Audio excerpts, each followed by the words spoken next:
Casos de violência contra crianças e adolescentes viraram rotina no estado. Até agora, em 2011, foram mais de 200 ocorrências. Números que preocupam as autoridades, ainda mais porque a maioria dos atos de violência são cometidos por familiares ou pessoas próximas à vítima.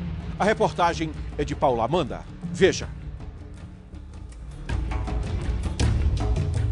Primeiro, a revolta. Existia um sentimento forte de fazer vingança com as próprias mãos. Você jamais pensa que um dia vai acontecer com você, ainda mais com uma criança, né? Depois, a saudade sem fim. Então ela era uma criança muito doce. Eu não consigo acreditar, né? Apesar de eu ter visto, ter o enterro dela, ter visto ela lá, mas eu não acredito. Não consigo colocar na minha cabeça que a Gabriela está morta. Não consigo. Esse homem e essa mulher são personagens de casos que revoltaram a população acriana.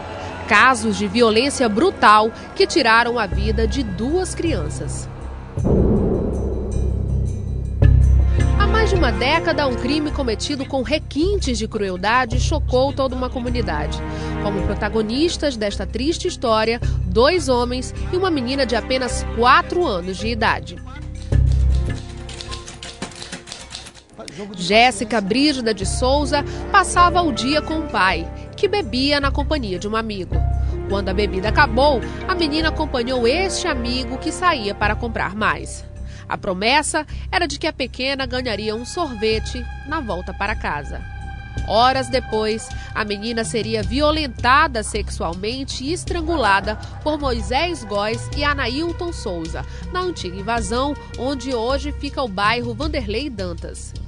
Os 2 confessaram o crime, mas ao indicar locais diferentes onde o corpo teria sido abandonado, acabaram atrapalhando as investigações da polícia. O corpo da pequena Jéssica foi encontrado apenas 3 dias depois do assassinato, já em estado de decomposição e com sinais evidentes de violência sexual.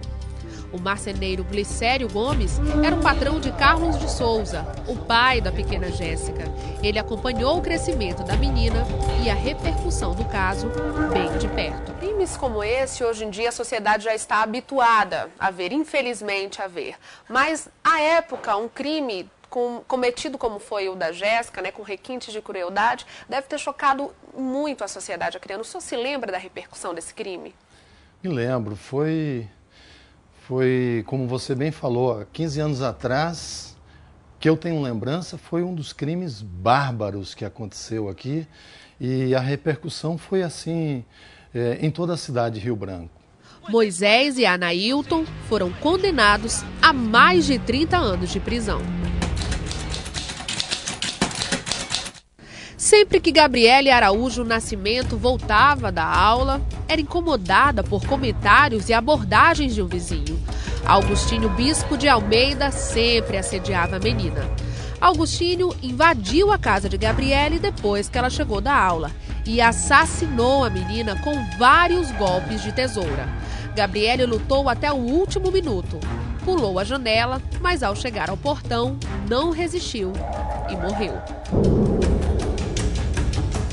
O homem confessou o crime e se entregou à polícia. Augustinho afirmou ter matado Gabriele porque ela teria xingado ele. 7 meses após a morte da filha mais velha, Valda Araújo mal consegue falar no assunto. Além de ter que conviver com a ausência de Gabriele, a dona de casa precisa administrar os traumas que atingiram a filha mais nova, de apenas 4 anos. Depois da morte dela, minha filha menor, de 4 anos, já tentou se matar 3 vezes. Ela disse que sente muita saudade da irmã, porque não tem ninguém para brincar com ela.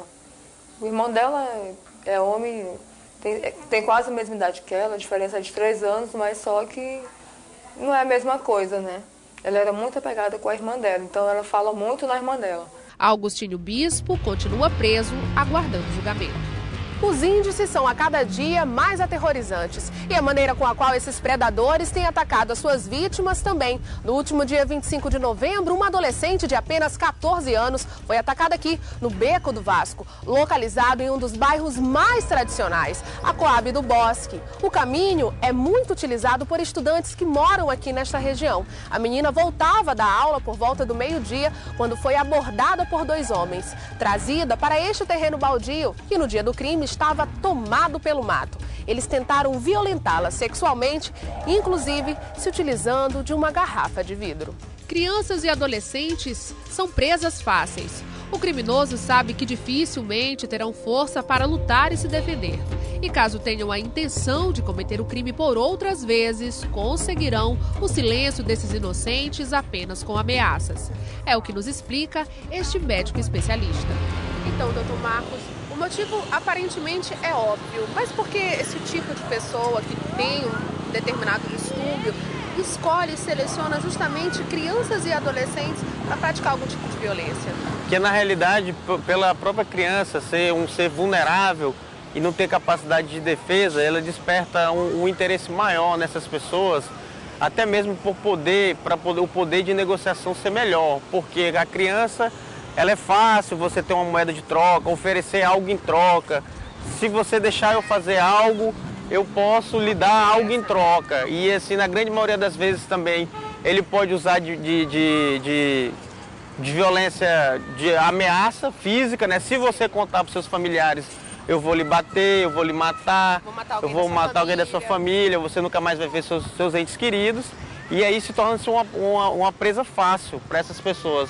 Em 2010, o Disque 100 registrou quase 13 mil ocorrências somente de abuso sexual. No primeiro trimestre de 2011, já foram registrados mais de 4 mil casos.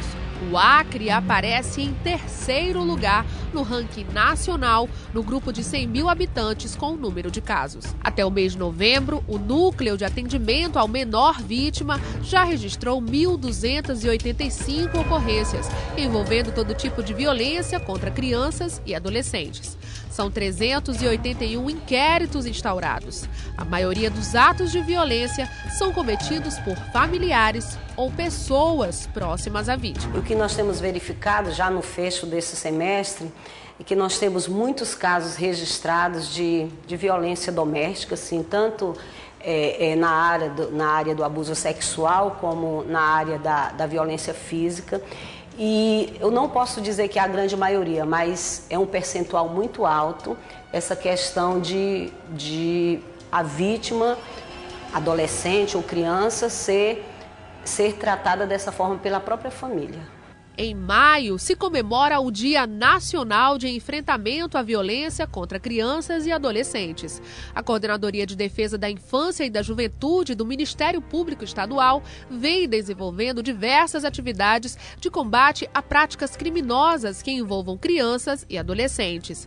Em maio deste ano, o MPE promoveu a assinatura de um pacto que prevê mais ações de combate a crimes dessa natureza. Durante o ano todo, nós fizemos diversas campanhas de conscientização da sociedade.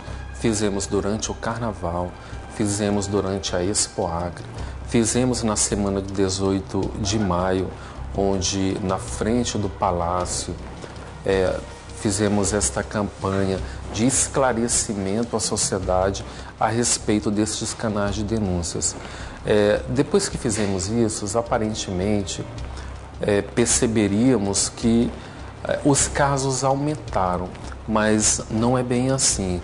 Não foram os casos que aumentaram, foram um número de denúncias que floresceram, foram um número de denúncias que apareceram, porque a sociedade então ficou sabendo que existe uma rede de atenção para proteger as crianças e adolescentes deste tipo de crime, mas também como de qualquer outro tipo de crime. É dever de todos velar pela dignidade da criança e do adolescente, pondo-os a salvo de qualquer tratamento desumano, violento, aterrorizante, vexatório ou constrangedor. A justiça e a sociedade civil andam de mãos dadas para lutar contra a violência que atinge tantas crianças e adolescentes em todo o país.